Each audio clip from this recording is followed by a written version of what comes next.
Oh, it's a loaded question. We're going to need a long period of time. Let me answer that as succinctly as I can. There's a couple things that everybody needs to keep in mind to recruit great talent. Be realistic about your expectations, salary, job description. I see so many out there that are unrealistic. Get down to reality. Be fair, be reasonable, give people a good understanding of what it is that they're applying for. That's your first stage. Second stage is managing the recruiting process.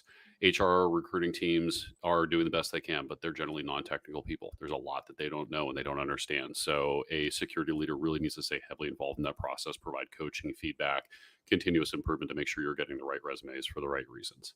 And the last part is having pragmatic interviews. It's giving your candidates an opportunity to interview you as much as you're interviewing them. Make sure it's a good bi-directional fit, that you're having open and transparent conversations. If you present the job correctly, you have reasonable market expectations, you manage the resume review pipeline process, and you have good, honest conversations with your candidates, you drastically increase your likelihood of getting the right people. All right. Well, we have like the outline of the show right here. We can dig into all of that throughout the rest of the hour here. Matthew Bybee, though, I need you to give me some bad advice about recruiting talent. Oh, Matthew, we cannot hear you all of a sudden.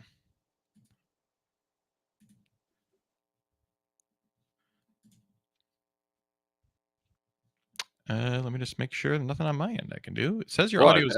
I think he's giving us bad advice. When you're doing an interview, make sure your microphone works. Matthew, the first thing I would do is let's refresh, and then we can have you back real quick here. But we'll get the show started. Matthew, if you just want to refresh real quick, we will get the show started here. So let's play the music, and then hopefully we'll see Matthew in just a bit. Get ready. It's Super Cyber Friday.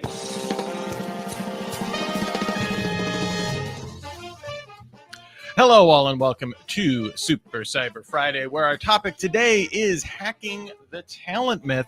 Yes, we're going to be spending an hour. We're going to be critically thinking. I know it's a radical concept for Super Cyber Friday. We're going to be thinking about why the skill shortage might just be a hiring problem. We have an elite panel here to help us figure out all of this good stuff. We have, you heard him in the attempt at a cold open here, Mike Lockhart, the CISO over at Eagleview. And we also have Matthew Bybee, Director of Cybersecurity at TixTrack. Matthew, can we hear you now? Mic check. Can you hear me? All right. We are indeed here. Fantastic. Just a quick reminder before we jump into the conversation that the opinions of Mike and Matthew are in fact their own, not necessarily those of their employer, friends, or indeed nemesis. We have a full show lined up for you. We got some amazing questions to start out, but we need your questions as well. So get involved in the chat, submit some questions. You can vote on them. This is a dictatorship under Super Cyber Friday. So your votes are considered, but they're not binding in any way. This is my full disclosure. But we would love to see them. We will get them on the show as much as possible. Also, you can submit your bad idea for the worst way to recruit talent. We'll be getting to some of those from our guests too in just a second here. And if you have a 10% better tip, use the hashtag 10P on how to improve your hiring practices. So here is our full schedule today. We're going to try that cold open one more time. Then we're going to do our worst way to recruit talent. We've got public interest. We've got the Department of Yes, and we've got your fantastic questions. So I am super excited for this. Before I jump into the conversation, remember, you need to register for next week as well. It's a fantastic show we have about hacking toxic culture. We just put up a link on the screen there for you, so you can click to register that ASAP. Get that up there, and we will be reminded about you with that at the course of the show. It's going to be a fun time. And then stick around for our meetup. Those are all of our preliminaries right here. Very, very excited. All right. So Mike, we got your good advice, right, on recruiting talent. Matthew, can you help us out here? Give us some bad advice about recruiting talent. Yeah, I think some things that could be done to be successful in that is ensure that you have as many interviews as possible. Right? With a single individual? Yeah. So, whoever's going to interact with the new employee, they should be interviewing that potential candidate. So make sure that they feel comfortable and are qualified. All right. And Mike, give me some worse advice about recruiting talent. ask for 10 to 15 years of experience in a tech stack that's only existed for 2 years is hands down the worst thing you can possibly do. It does nothing but disenfranchise great talent from even taking a look at your company. Yeah, just make that barrier to entry as stiff and as unforgiving as possible. Oh, that is some elite. We got some really bad advice. Chat room, you have your work cut out for you. And by the way, I'm seeing Andrew Aiken, I'm seeing Christopher Blizzard in there. I'm seeing Courtney Wilbanks in there as well. Amon Sood, some of our regulars, and some new faces in there as well. Thank you so much for joining us. Remember to get your questions in. Let's get the conversation started though with I'm always interested. I've talked with Andy Ellis about this a little bit. I've talked with the big boss man David Spark, of course, about bringing when we're thinking about cybersecurity talent, right? We're always hearing there's a shortage. Does this even exist? We'll get into that in a little bit, but I'm curious about non-traditional backgrounds into there. I'm curious, have either one of you through your own experience or know of somebody coming at the industry from from an industry that you just wouldn't think there would be any background on? So I'm going to jump in there. I've got a really great example of that. At a prior employer, Salesforce, we were staffing for an expansion of a FedRAMP program for the business unit that I was in. And one of my peers had recommended somebody that she knew from her time in the military, a gentleman who was a command master chief in the Navy, and no technical background, but had extensive experience in command and control, really understood how to navigate a highly political and complex landscape, and evidence of that through their success and the rise of their career. So had some really great conversations with him, and we agreed that even though he had no technical background, his style, his skills, his approach really seemed like they were going to be a good fit. So we took the moonshot. And to this day, it is still one of my best non-traditional hires. He came in, we gave him the right support to get up to speed on things he wasn't really fully aware of. He soaked that information, very analytical, very methodical, and is absolutely excelled in his role. He is, to the best of my knowledge, he was still there. He was rising up through the ranks. And it was really a good acknowledgement that you don't have to have that cybersecurity specific skill set. You need to look for the right people to solve the problems that you have. Matthew, from your perspective, is there any story or just even like types of backgrounds that maybe are under considered when looking for cybersecurity talent? Yeah, I mean, I've had the opportunity to hire a number of folks from the trades, so like construction. I've hired a school teacher, somebody who's a school teacher previously, a restaurant manager, um, lit majors and all these folks didn't really have technical background. Some of them had went through some some formalized initial IT or security training, or apprentice programs. But yeah, I think we do ourselves a disservice not looking beyond the traditional system administrators, help desk, people that have that traditional IT background, because there's a talent pool out there, much to like what Mike was talking about, that has a capability to solve the problems we need to solve, and the experience in tools and the technical aspects of those things. People can learn. If I can learn them, to be honest, anybody can learn them. And but what's more important is having people who show initiative, who have the right attitude and aptitude, and who are willing to problem solve, tear things apart, and find solutions. Yeah, I gotta say, when you said restaurant manager, I was like, I want that person in my sock, right? I want anyone that has that like retail management experience. Yeah. It's like you want to know what a stressful day is? It's Black Friday, right? With people screaming at you, or like having to deal with the public. I feel like is a great way to be like, were you successful in that? Oh, it seems like you were actually really good at managing like variable, stressful situations. So it's really interesting, both of you. And I also want to get back to the military aspect of that, because I do think there is a fascinating pipeline of talent there. But so, we have all these backgrounds that we know can be successful, right? But Matthew, as you were saying, it's about finding that aptitude, right? That willingness to learn, or that drive, that the ability to be that sponge, right? Then that becomes the question of, okay, let's open up to some more backgrounds here. But then how do we start to, I realize there's not like one solution here, but how do we start to really look for that? When do we start looking for that kind of aptitude and how can we process that through kind of the convoluted HR pipeline? Like, I think that's like one of the big problems here. Yeah, it's a good question. And maybe I'm going to come up with this answer in a slightly different way here. The cybersecurity, a lot of the problems in cybersecurity aren't really technical. There's certainly a large portion of it that is technical and requires that deep engineering experience or DevOps experience or specific cybersecurity training. But if you take that out, you still have a very large problem space where you have it's an analytical problem to solve for. Somebody who can listen to the people in the room, they can absorb a lot of disparate information, organize it effectively, present it in a clean and coherent way. And that's where, to Matthew's point, about restaurant managers, or people from the military, they have to deal with it. They have to kind of take this chaos and organize it into something that's meaningful and keep the ship on the right trajectory. And so I think that's really the piece that I'm looking for when it comes to aptitude is, and that's what I mentioned earlier in the interviews too. Part of that bidirectional interview component is not just me asking them questions. I'm also very interested in the way that they ask me questions as well too. It allows me to really get a better feel for how they approach a job, how they approach a problem space in front of them. And I think gives me the best possible outcomes. Resume is just paper. What you really get is the way in which you see this person engage and start to extract data, organize that data, and come up, with thought-provoking questions or probing questions about the role, the problems that you're trying to solve for. And you get so much more from that conversation. And that's where you can really excel with those non-traditional candidates as well, too, because you're not focused on a technical thing. You're focused on capabilities, aptitude, awareness. Real quick, I want to highlight some comments from our chat here. We had Courtney saying running a furniture store region during the COVID supply chain crisis.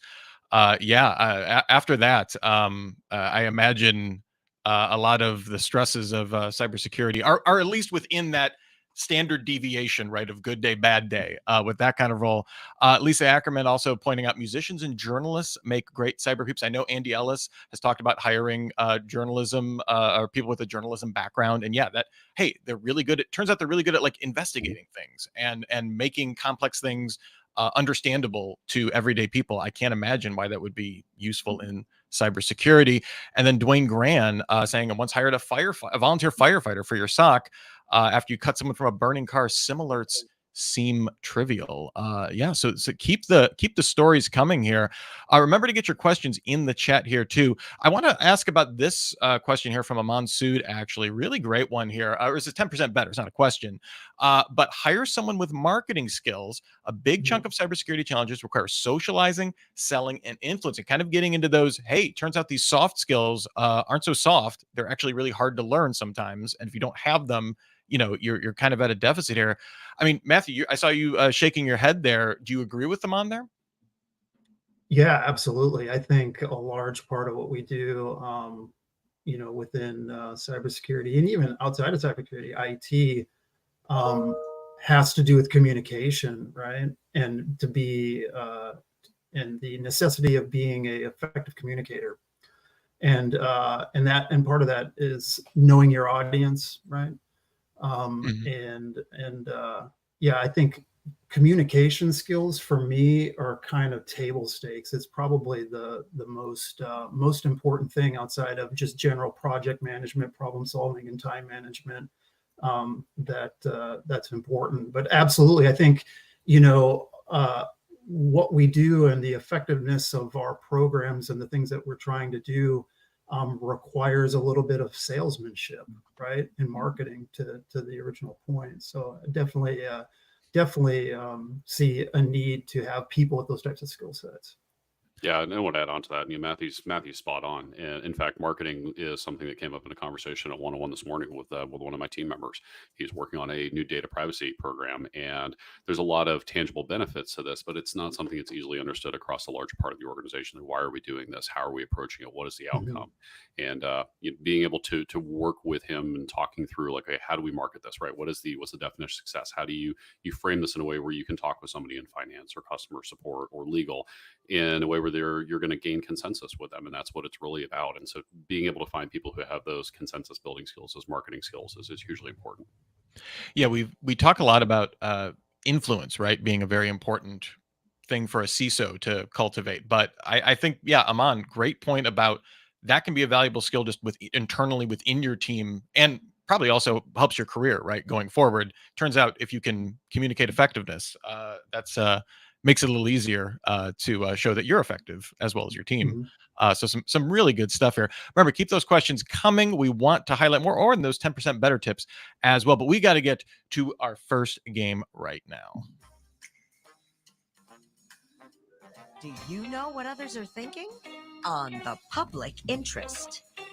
Yes, indeed. The public interest. This is a game that I put together each and every week. It is one of my truest pleasures of this job. And the game here is very simple here. In the chat, just let us know, guess a letter according to which word here you think is the most, gets the most monthly search queries. These are general search queries. They're not anything cybersecurity specific. So keep that in mind. First up here, hiring or onboarding. Which one do we think is more popular?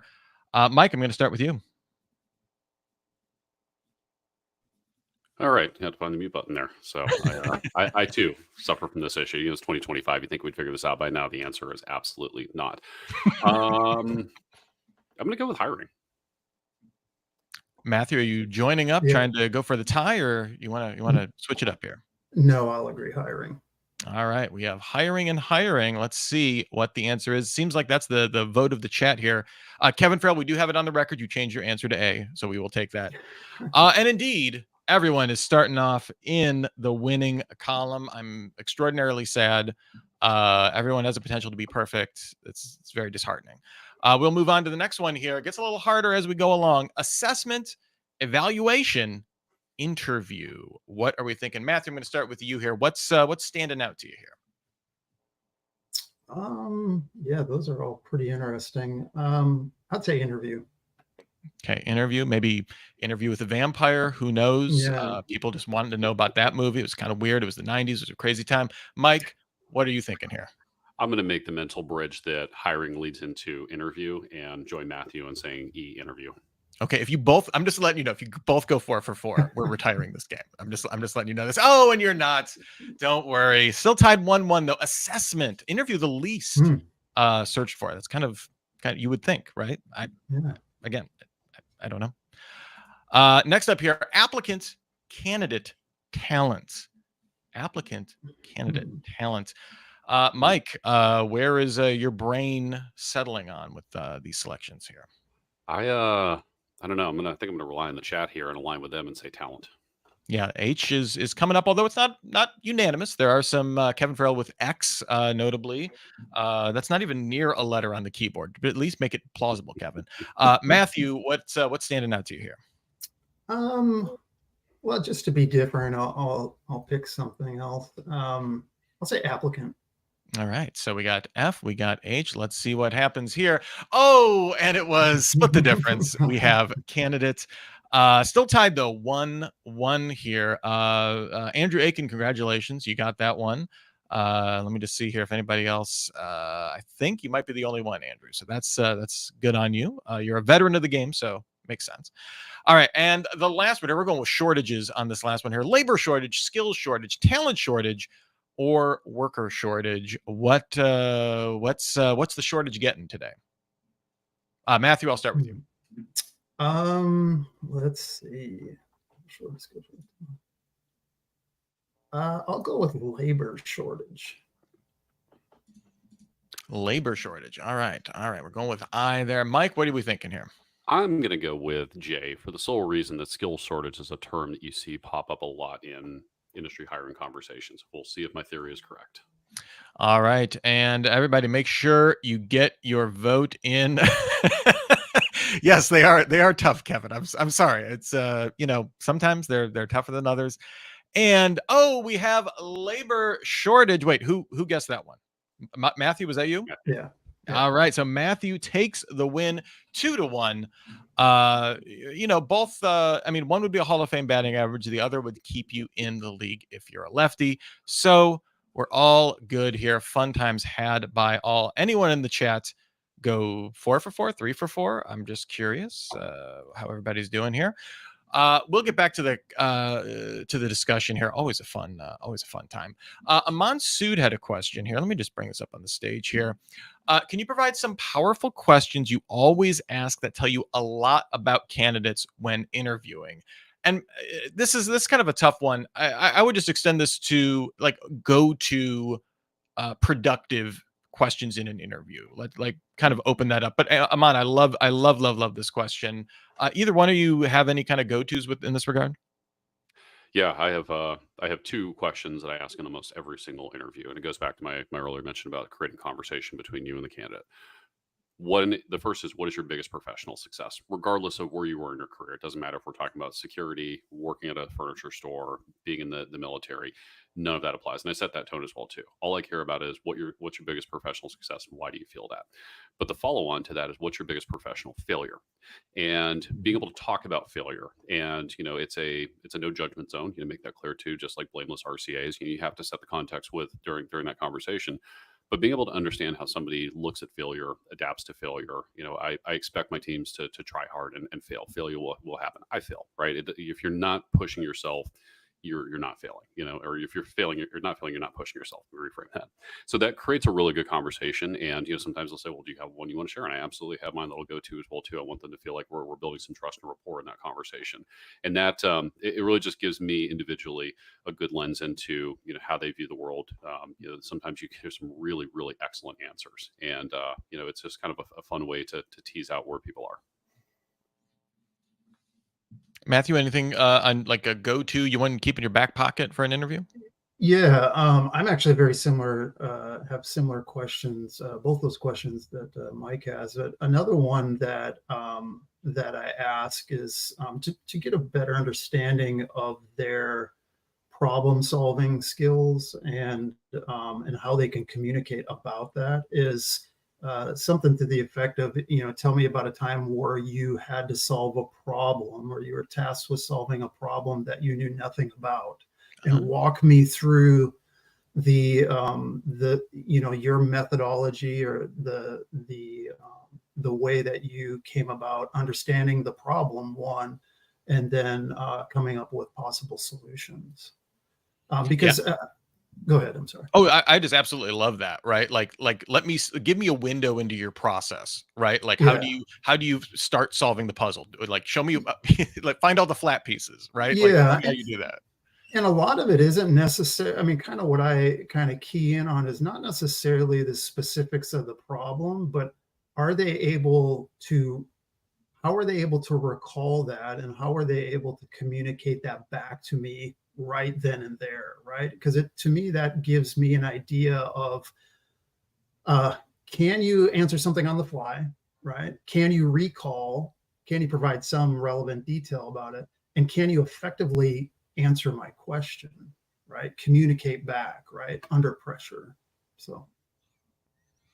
Dwayne Grand shared one of his favorite questions here. Tell me about a project you were really proud of. Good candidates can go deep. Weak ones won't be able to explain tangible contributions. I do like that. It's that one is, I feel like it's always tough to, well, that's not always tough in an interview, get people to crow about themselves, but in a productive way. I feel like that is a good one. So some good questions here. So if anybody's getting asked those questions, you should be ready for those coming up here. Wanted to also talk about, in terms of when you're looking at maybe building out a job requirement. Obviously, this is a negotiation with HR to a certain extent and that kind of stuff. But like, do you, for specific roles, how are you building out, like, between those nice to have, must have, like, how do you start building out like those skill requirements? Kind of, this is more of a nuts and bolts question, but I'm always interested in what is what's the heated steering wheel and what's the air conditioning, I guess, for when you're looking for a candidate here. Either one of you like have a kind of a rubric for that? Yeah, so individual approach that I have, I'm big on career ladders. And the reason I say career ladders is it separates out what is somebody going to do, what's the definition of success as they progress through their career and their focus in their role, but it separates away from titles. And I really try hard to stay away from titling, and I focus more on what's the expectation of somebody that's going to be in a enterprise security team or in a product security team. If you don't have that, you have to build that as a leader, because what that does is it sets a framing for what type of work am I going to have this, or project am I have this person focusing on, and that's going to help you really set the boundaries of these are the must have skills, and then you can focus on that, and you can build the nice to haves, and that gives you a formulaic framework that individually I have found successful for being able to enumerate out these are the things you have to have, and also being conscientious too of those must haves can also be subjective. I in Mhm. some cases, I might need everybody to understand how to use Python, because you're going to be in a role where it's a heavy Python code base that you're going to be interacting with. And that's now a must have. But in other areas where I don't care what tools you use to automate or accelerate your workflow, I'm not going to put in specifics in there. I'm just going to call out that subjective. I, we need a candidate that must have, some level of scripting and automation skills, because it's going to be required for this role. But I'm not telling you have to use PowerShell, you have to use Python, or insert tool here. I really try to leave people some flexibility to come in and talk about the tools and approaches they're comfortable with from their professional experience. And it might be bringing new and exciting things to the table too. You pigeonhole yourself by sticking with something specific. Matthew, anything Yeah, on your end? yeah. Again, I really, Mike really hit the nail on the head. I think too often when building out job descriptions, we go look at the person who's doing it now and what are they doing, right? Like, what are the tools they're using, right, to get the list of tools, or what kind of experience do they have? How long have they been in the role? Those types of things, rather than looking at what is this position? What do I need this position to solve? And what are the hard and soft skills that are required to do for somebody in this position to be successful? A lot of kind of like what Mike was talking about. And then, kind of backing into, if it's a more technical role, okay, there needs to be some capability or competency in maybe some particular technology stacks. But I think above everything, and we kind of talked about this a little bit earlier, kind of my table stakes kind of for the must-haves is you have to be an effective communicator. Kind of coming back to effective communication, you need to know how to manage your time. You need to know how to organize your thoughts and work through things. So kind of just fundamental project management type of skills, or task or activity management. Those things to me are kind of, must-haves, regardless of the role or the position that I'm hiring for. I also want to pull back. Mike, you had mentioned this. I think this was your bad advice, right? Ask for 10 years experience in something that hasn't existed for 2. How does that happen, right? How does the 15 years required for entry level position, right? I'm just curious. Is that a breakdown in the communication between the security team and HR? Is that just in like skill inflation somehow? Like where is the origin of that? Either one of you have any thoughts on that? I think if we figure out the answer to that one, both myself and Matthew could have a wildly successful company training recruiters on how to not ask bad questions. It's a little mind blowing. I've seen it recently with job requirements now coming out. AI is a huge thing, and it's Mhm. starting to seep very heavily into cybersecurity. I've seen job positions that are looking for 3 to 5 years, because they're picking these general sort of standard ranges of experience with AI tools in the cybersecurity space, which is just wild, because so much of this has been R&D up until very recently. In fact, a lot of it still is R&D. I don't Mhm. really expect that people are going to come in with much of any direct, tangible AI experience. In some cases, there's bad recruiters, right? And I'll call a spade on that one. It's not that they're bad people; it's just that they don't know what they don't know. And this goes back to what I mentioned earlier. You really have to manage that recruitment process. You have to make sure the job description is correct. You have to make sure the recruiters aren't making uninformed decisions. Sometimes they'll just do a quick Google search for something and try to fill in blanks, and they just won't really understand it. And it really throws off, the systems used for resumes now too. A lot of that is automated processing, and now starting to be LLM driven. If that mechanism isn't correct, and I think some even just mentioned in the chat right there, that you're going to lose good resumes because you put wrong information. It's filtering things out. So it all comes down to context and care of managing those job positions and recruiting processes avoids that from being a problem in the first place. If you get there and it's already out there, you failed the first step of successfully recruiting.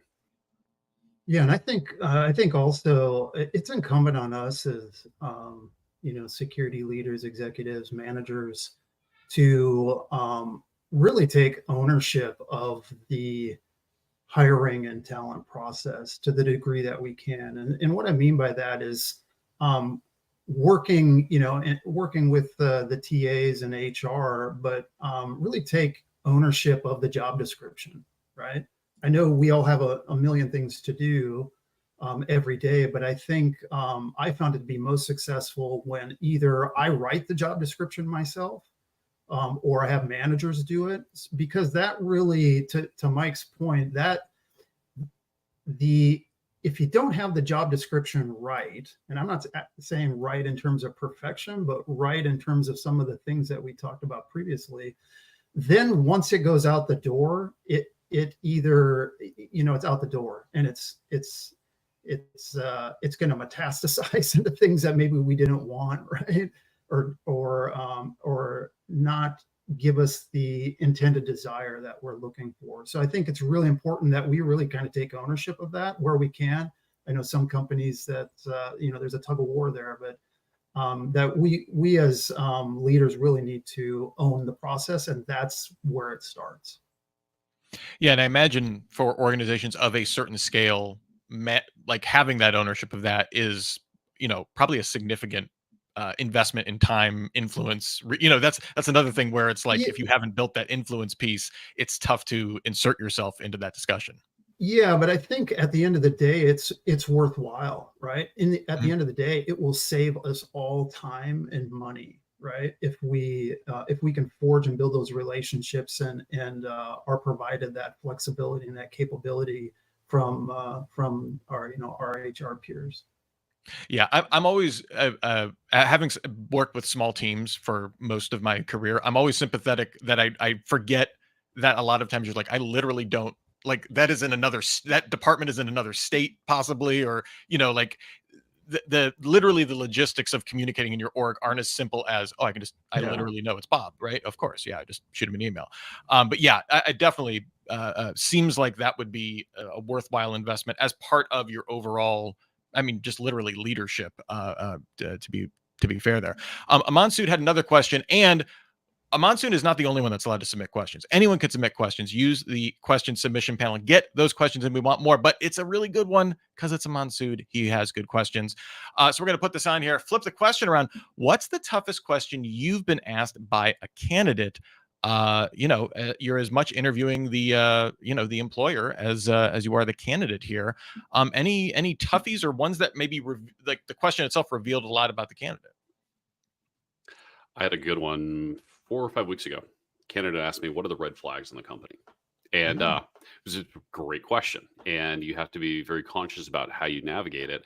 But I was honest with them. No company is perfect, right? There are pros and cons to any organization, and I would have been doing them a disservice and me a disservice by trying to sugarcoat like, oh, everything is fine and dandy. What It was a great conversation for me to highlight out where we had some of our challenges and our pain points. Some of the things that we struggle with as an organization. Generically speaking, so they could get a good feel for if that was something that they were willing to take on. People have different tolerance levels, and I was really kind of caught by surprise, but also a little bit, thrilled to have that challenge. I don't generally get those kind of like, oh, now I'm on the spot questions during interviews, and it Mhm. was a refreshing change, and I really enjoyed the conversation we had after that. Well, yeah, and talk about building trust, right? Like being able to offer, like, that's a branch out from you to say like, hey, I'm not just going to say it's the best org and everything's wonderful, sunshine and rainbows. And that kind of gives an excuse for them to then reciprocate, Yep. and hopefully have a more honest conversation. Yeah, absolutely. Yeah. Yeah, and if you're Yeah. not honest, they're probably going to think you're lying, and that right Yeah. there, you've already Yeah. lost them at that point. Or you hire them and then they realize you were lying, and that's not good either.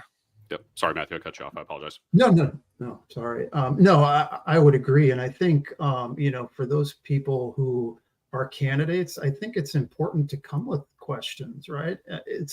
I often am astounded going through the interview process and interviewing people where they really don't have questions, right? And not that it's a necessity, but this is as much about you as as it is about us. And I think, you know, people need to be prepared and ask tough questions, right? You're getting asked tough questions. So I think it's kind of incumbent on you to ask those. In terms of ones that I've been asked specifically about the team's culture and what is it? How do I deal with certain problems within the team, or within the program culture, and then what do I do to foster a good working environment, relative to the team. So because I think as we all know, it's a courting relationship, and it's important that all sides feel comfortable, um, and have a good idea of what we're each getting into, right? And is it going to be a good fit? So Yep, I agree. And also too, I think it's important for hiring managers, if your HR organization is not already doing a employee satisfaction survey, to either ask them to drive that or drive your own, right? Getting that 360-degree feedback helps you understand your current team's pulse on things and what's working and what's not, because that's going to give you an opportunity where your areas for improvement are, and also prepares you for those conversations with new candidates you're bringing to the organization. What are the things that I want to make sure that we talk about, so that if I'm seeing from my employee satisfaction survey there's a lot of pain in this area, maybe I can get an idea of how they navigate those circumstances, or if they have any creative feedback on that as well too. And it's the culture part's important. I focus in on outcomes and not hours. That's what I tell my team there. I think there was a comment in the chat about how long is my lunch break. I don't care if it's 30 minutes or 3 hours or 3 days. You manage your time. You're a grown adult, and I just care about outcomes and hours, and I will protect you on that one as well too. And I think that's an important thing to make sure you're setting the tone with candidates when you're having those conversations early on. Dwayne Grant had a pretty good one here. Someday I may need to disagree with you and loyally object to something. How will you respond? Dwayne even said that's a pretty aggressive kind of question there. But I think that one's again, kind of you're trying to get a sense of the corporate culture, right? And that's one of those where it's like, well, you're either going to tell the truth or you're going to lie, and they're going to find out you're lying very quickly, right? Yeah, it's a good one, and I think that's a really compelling question to ask of somebody, and you have to trust that their answer is honest and truthful. Um, if I was asked that question during an interview, I'd make it very clear that one of the things that I set with the culture of my teams, I can't do this to others, but my team specifically, is this is a partnership. This is not a dictatorship. Yes, I may have to set strategy and tone and direction, but we're peers still at the end of the day. And I don't care if you're down at the IC level, senior manager or VP, or on the board. We're peers, and I expect my team. In fact, I challenge them to push back on ideas, and if they see something that they don't think is the right direction, to come back with some thoughts and ideas on how to do that. Or if they see something that's drastically wrong, like, call it out, because it's much easier to have that culture of call it out now before it becomes a big problem versus letting it sit and fester. And I'm happy to explain that to candidates as well too. You have to hope that they believe you on that one, but I think our track record at least speaks for it. And that's where you can also, through the other interviews, that's sometimes I like to break things up as well too, is have an interview with a candidate myself, but then have my team interview separately, so that I'm actually removed from the equation, and they can feel like they're getting a little bit more direct answers from those team members when the CISO is not in the room. That helps set some tone as well too. And it's just my individual approach, and everybody else's mileage may vary. Yeah, I would agree with that. I think it's really important to make sure that the candidates feel or get a sense of the team culture. There's the team culture, and then there's the organizational culture, and the things that I can directly influence are the team's culture, right? And indirectly the organization. But yeah, I would affirm that as well. As we go through the interview process, I like my team to have that conversation with the individual apart from me, right? And I always tell the applicants, hey, if you progress forward, you're going to meet with these people. And by the way, I'm not going to be there, because I want you to have a sense of what it's really like. Is it like what Matt told me it was like? And they get that ability to ask those questions and be frank and open and honest with members of my team. But then also the team gets to ask, hey, what are you like, right? Like, what do you value in terms of company culture, and daily expectations and things like that. Well, that kind of brings into a question we got here from Courtney about what questions you ask to judge someone's character. I'm I have a question. I'm not 100% where we're at with character in terms of, I mean, we're talking about like cultural fit. Are we talking about honest, like honesty, trustworthiness, or that kind of stuff? Like there's a lot into that word. I guess, does that kind of fall in line with, hey, talk to the team, see what kind of questions they're asking?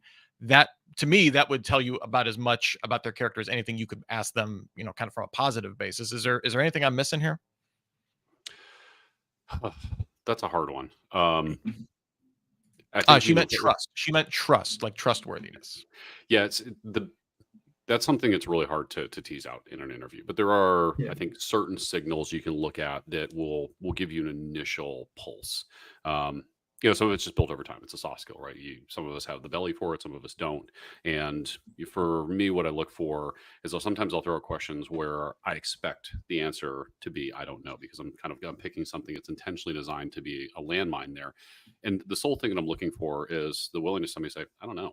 Right, that is kind of outside of my knowledge area, because that tells me is they're at least honest enough to say I don't know, and that's a huge signal for me that this Mhm. is likely a relationship that can grow and foster, because you're already transparent and straightforward about something. It's likely going to be an area that you just don't know anything, because I need people that I work with, be it my peers or my directs, to be able to say I don't know, right? Because there's a lot of things I get challenged with. I don't know, I have to go figure that out, and that's a really important component of gauging, can you build trust with them.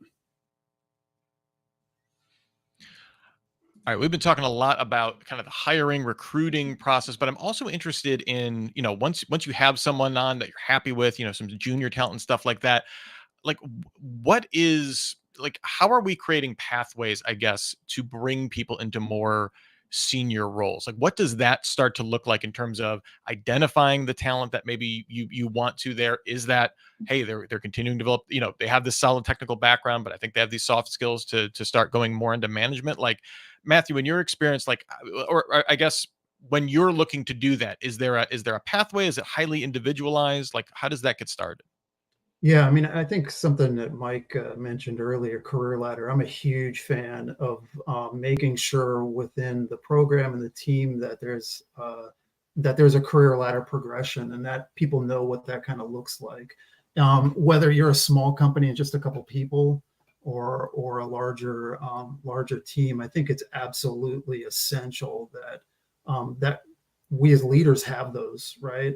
One, because it provides kind of the mile markers, as as you will, in terms of, if I'm somebody who's, SOC tier one, like what does that progression look like through the company? Where is the divergence from kind of the technical tracks into the more manager tracks, outside of IC?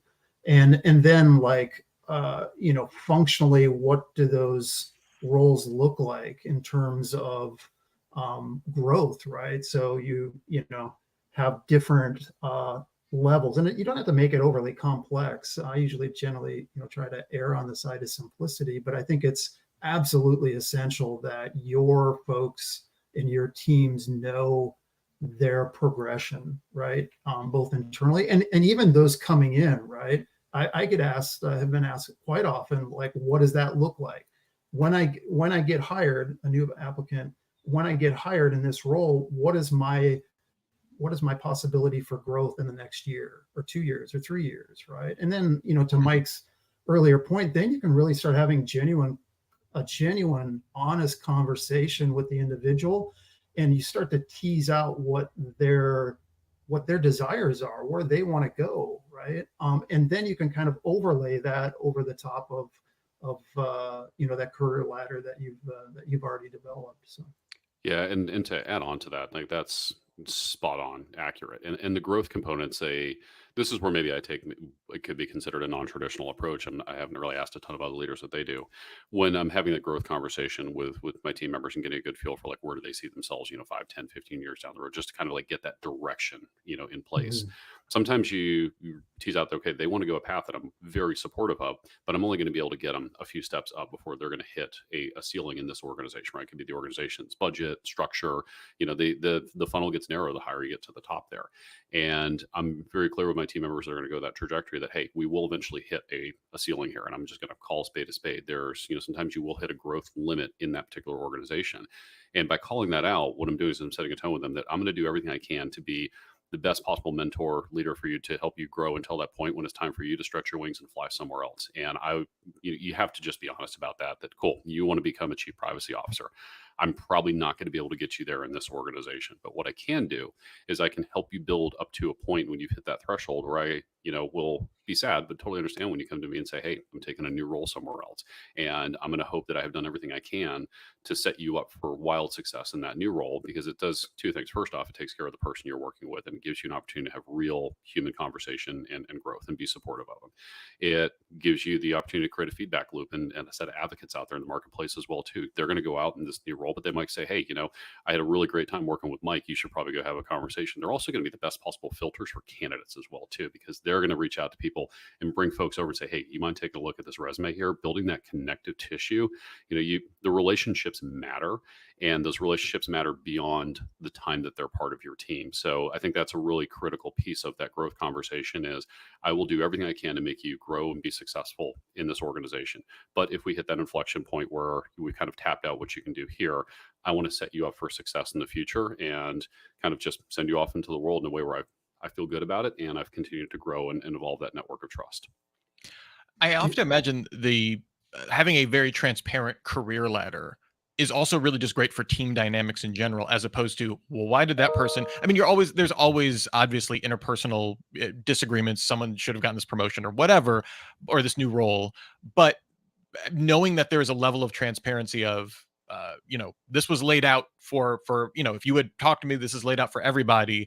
I have to imagine avoids some of the worst toxicity that could be brought up in those team dynamics. I always think about it in Boy Scouts, right? Like I was never jealous of like if you got your life badge or whatever, because I was like, I'm not learning 50 knots. I'm just not doing that. I'm happy. Like, so it's like there because it was transparent. It was like, okay, that's just something I choose not to do, or if I really want to, I know the metrics of success.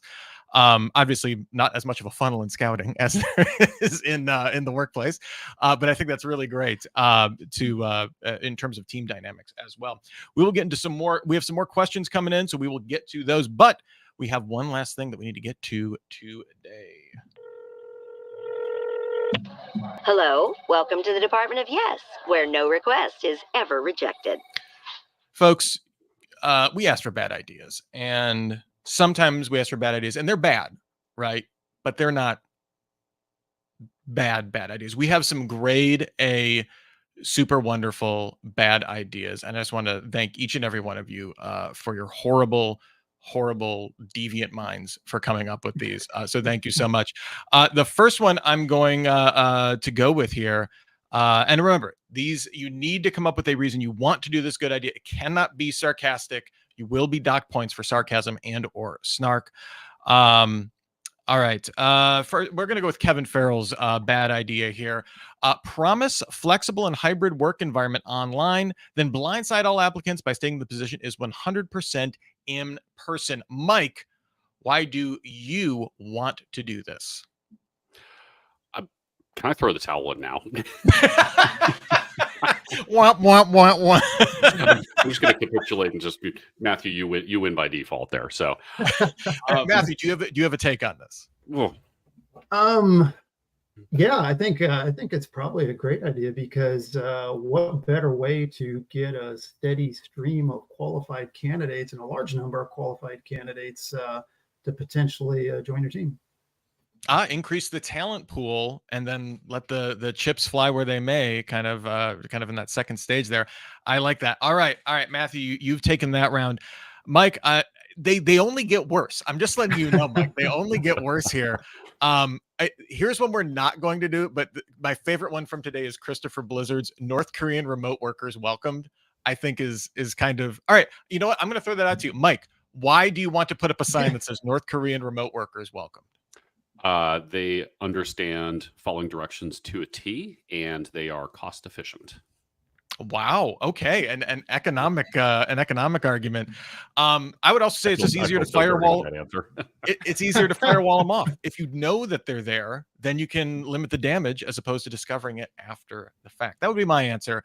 Uh, uh, Excellent efforts all around. But chat, you all get a gold star today, right? You can all tell your bosses or your employees, whichever one you want, that you had a historically bad ideas one. We had some really great ones.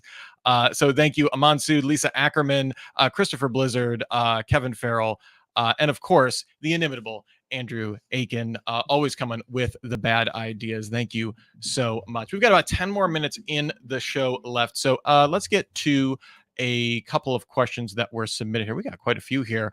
Let me just see here. All right. So this one comes from Brian. What do you do to help people or to help your people develop either lateral or vertical in their careers, but they are interested in many teams or roles and do not know how to decide? Kind of that winnowing kind of conundrum there. Any thoughts on kind of setting them up for success there? Oh yeah, 100%. I'll answer this from the early stage career people, because individual experience, again, caveat with that I've seen this a fair amount with early stage career versus mid to later stage. People have a tendency to sort of gel in their direction at a later point in their career. But with early stage people, I think it's easy. They don't know what they don't know yet, and part of that whole thing about fostering growth is, okay, great, there's like three different trajectories you're not quite sure about. Let's find a pragmatic way in which I can give you a chance to try some things out in that domain, see how well they work. Here's what I can do, here's what I can't do. And if I can't do it, maybe it's something that's even outside of my team. Maybe somebody wants to consider that transition from a security role to a developer role or to an IT role, is partnering with those leaders as well too. Is like, hey, can this person maybe sit in on some of your strategy planning, or can they sit on your roadmaps and all hands and kind of get a feel for at least what it is going on with their team, get a little bit of shadowing, just so that they can kind of get a peek into that world as well too. So I think there's a lot of approaches to it, but listening to what they want to do, finding things that you can have them try out within, that fits within your needs and your roadmap, partnering with those leaders in other areas where maybe you can give them some exposure, are all methods by which you can help solve for that.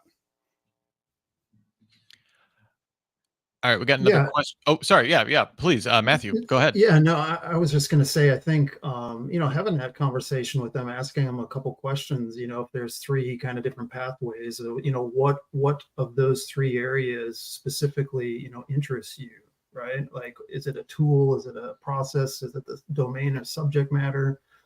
And then a lot what Mike said, based on that kind of conversation back and forth, providing the opportunity to maybe job shadow and sit in on meetings. I've done that, and I think it's very effective, right? It was one of the ways that somebody I hired at one time who thought they wanted to be kind of in the SOC, ended up moving to GRC because I had him sit in on an annual SOC and ISO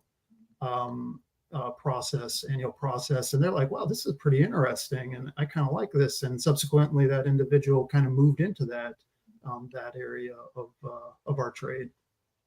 There is nothing that will make you determine if you don't want a job more than having to sit on meetings, and you'd be like, do I want to do this once a week or what? Yeah. Like that. I think that's brilliant. I truly awesome. Eleanor had a question here. Now, this may be homework because Eleanor says she's a student. So I'm just saying, if you use this as a homework answer or paper, you have to cite Super Cyber Friday. But with recent shifts in IT, OT, finance, other sectors calling for deeper cross-sector collaboration in cyber defense, do you see a genuine movement toward that integration, or is it still more talk than action? And I guess in the rubric of, are you seeing this in terms of roles being brought on? Let's kind of bring that within the realm of hiring a little bit on that, but we'll try and help out Eleanor here. I don't see a lot of improvement in that area. Where there were certainly some guiding lights is organizations like CISA, ISO, who were helping establish that cross-sector communication. InfraGard with the FBI it still tries to inspire some conversation, but there are little pockets here and there. I think unfortunately it's such a large landscape. It's so complex. There's millions upon millions of interaction points there, that it's going to be hard. And there's different drivers. The finance industry has very specific things that drive it versus the OT industry versus the IT versus engineering. And there's going to be some general level of overlap in the Venn diagram, but there's also going to be needs that are very specific to their risk tolerance and their risk appetite as well. And I think that's probably the main driver there is risk appetite. If I wanted to pick some specific thing there, finance's risk appetite is going to be much lower than, say, IT's risk appetite, and OT is probably going to be much lower. But the world of SaaS and emerging companies, their risk tolerance is incredibly high, and that risk tolerance really defines quite a bit and why you will likely not see a lot of coherence between high risk tolerance organizations versus low risk tolerance. Matthew, what about from your perspective?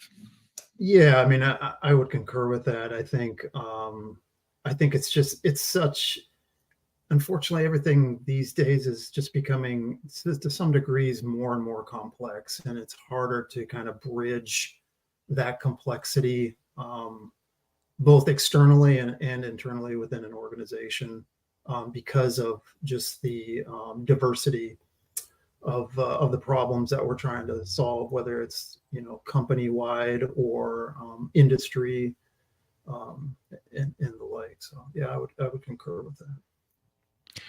All right, we got another question here from Christopher Blizzard, and this is one that I hadn't thought about, but I think is really fascinating. What's some advice you gave to candidates that you had to reject? Maybe they're not there yet, but they show a lot of promise. You hate telling them no, but you had to. Like, do you give advice to some candidates that you reject? And I guess Matthew, any thoughts on that? Yeah, absolutely. Generally, I do. I usually do that when it's one-on-one and kind of not in a team during the team interview process. But there was one gentleman who interviewed for a position I had, who actually came from the construction trades, and he was going through a cybersecurity certificate program, and the position I had was kind of an entry level. And at the end of the interview, I told him, I said, hey, look, I'm not sure that this is going to be the right time and the right fit for you. But I said, what you have on your resume, I said, you come from the trades, you know how to build things, you know how to digest and construct things, right? And I think he was a project manager too, in the trades at one point. And I said, like the fundamental things of and the skills that you had to be successful in that particular industry. Make sure that in the interview process, you draw those skills out, right? Especially in terms of, communication, building, organization, things of that nature, kind of those intangible or soft skills, because I told them, I said, the technical things you may or may not know, but again, it kind of comes back to that attitude, aptitude, communication, time management skills, that those are highly effective and highly sought after in any domain, cyber IT, anywhere. And so, to focus on making sure that you communicate and bring those things out in the interview process. All right, real quick before we have time for maybe one or two more questions. Just want to remind everybody to stick around for our meetup. We'll be opening up the breakup rooms, or I'm sorry, the breakout rooms. I mean, please don't break up with anybody in our breakout rooms, please. But those will be opening up right after the show at the top of the hour here. Make sure you're also coming over to YouTube for the Week in Review show. We actually just had a fantastic couple of episodes. We've been having a really fun time with these. We have Derek Fisher from Temple University, the Director of Cyber Defense and Information Assurance Program, on today. We had Derek on Security You Should Know not too long ago. I'm not sure if that episode's out, but he's phenomenal. We're going to have a really fun time, and it's going to be a good times will be had by all 3:30 Eastern to join in on that. And like I said, make sure you stay tuned for the breakup rooms. And if you're interested in sponsoring Super Cyber Friday, info at CISOseries.com is the way to do that. Let me get this out of here, and then we'll have time, I think, for one more question, and then we're going to be hitting the old breakout rooms. And I'm going to give it to Aman Sood here. What are hiring blind spots do you think as CISOs we are most prone to, or CISOs are most prone to? Matthew, any thoughts on that? That's a good question. I think sometimes we get too focused on looking for individuals to solve as many problems as possible and not the most important problems. And so, oftentimes when I go through the hiring process, to our earlier point, it's really important to kind of understand, okay, what do I need this person to solve? And what are the core attributes that are required to do that? And kind of along with that, there's the juxtaposition of, taking on somebody who's inexperienced versus somebody who has some experience, right? And the ability to have somebody hit the ground running versus kind of the longer term investment in building the person that you want, right? Or helping them, help develop them over time. And I think sometimes we get, I wouldn't say blindsided, but we sometimes we forget about those things, right? And the importance of those things. So. Yeah, I think I would kind of add on to that. Like what you said there, Matthew. For me, and I have to check myself every once in a while. It's complacency. You're so busy with everything that you have to do, and you're constantly context switching that in the hiring process, you can kind of look at that sometimes as mechanical, and you can get complacent. You have to remind yourself that there are emerging trends. There's different ways that people can solve problems, and I have to not get complacent. The things that have just always worked, let's stick with them. You kind of have to constantly reevaluate, and I think that's the biggest blind spot that and that's where feedback from your team's good too. I'll check in with them like, hey, what can I do better? And one of our guys in our application security team, product security team, where we've been actively interviewing. He's like, man, you've been past 5 interviews. It's been the same questions over and over. Time to shake them up. He's absolutely right. I was just kind of getting complacent because I had so much else going on. I was just using what worked. That being able to have one of your peers remind you, it's okay, I'm seeing the same pattern over and over here, is a good like, hey, first I appreciate that you had the willingness to tell me that. Secondly, it's a good reminder to myself that I'm getting complacent and I have to pull myself out. Good thoughts to close on. Thank you so much, Matthew Bybee, Mike Lockhart, for your expertise, your time, and just for your insights into everything that we've been talking about today with talent, recruiting, hiring. It's kind of obviously a topic that a lot of people are passionate about. Make sure you are staying tuned for our meetups. They're going to be starting in just one moment. Remember, it's not too late. You can register for Hacking Toxic Culture coming up next Friday.